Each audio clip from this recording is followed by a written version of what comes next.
Alright, Trekkers and Trekkers, now let's take a look at Lower Decks. Four young Enterprise junior officers find their friendship strained during personnel evaluations.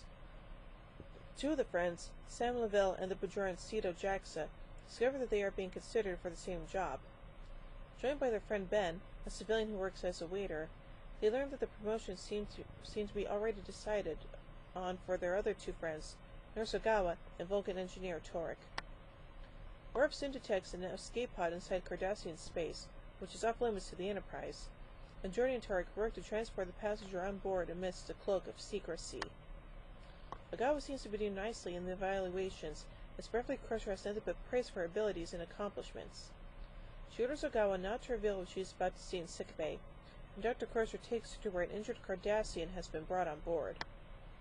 Meanwhile, during a poker game, Commander Riker and Worf differ on whether Lavelle or Sito should be promoted.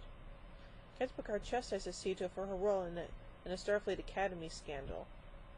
She leaves the meeting exasperated, as Picard has left her without the opportunity to defend herself.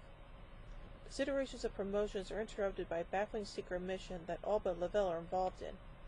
Left out of the loop, Lavelle becomes convinced that this is a sign that he will not be promoted. After teaching a class, Worf tells Sito to stay and that he wants to test her. He blindfolds her and engages her in a one-on-one martial arts fight.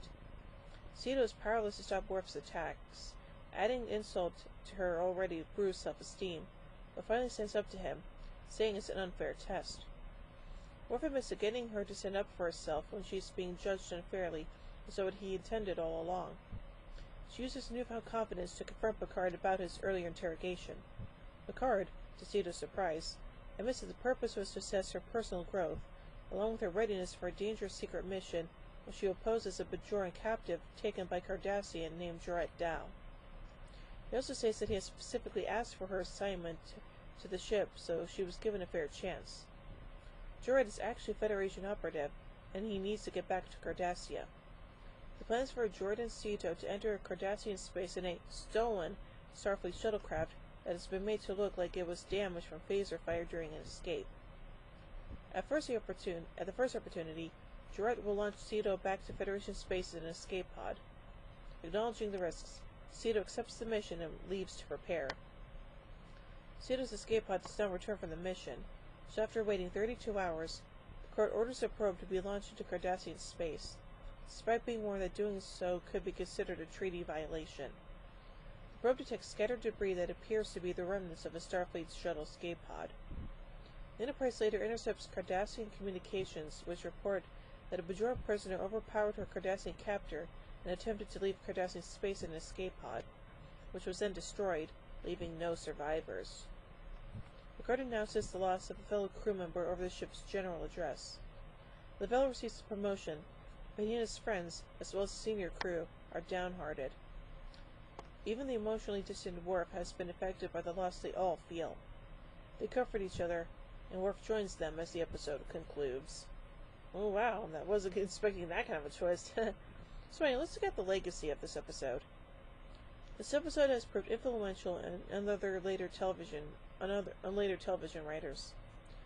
In his production notes, Doodles in the Margins of Time in 2007, Doctor Who executive producer Russell T Davies cites Lower Decks, along with the Buffy the Vampire Slayer episode The Zeppo, as an influence on his 2006 Doctor Who episode Love and Monsters. The episode proved a television format which came to be known as the Dr. Light episode, an annual tradition for Doctor Who since 2006.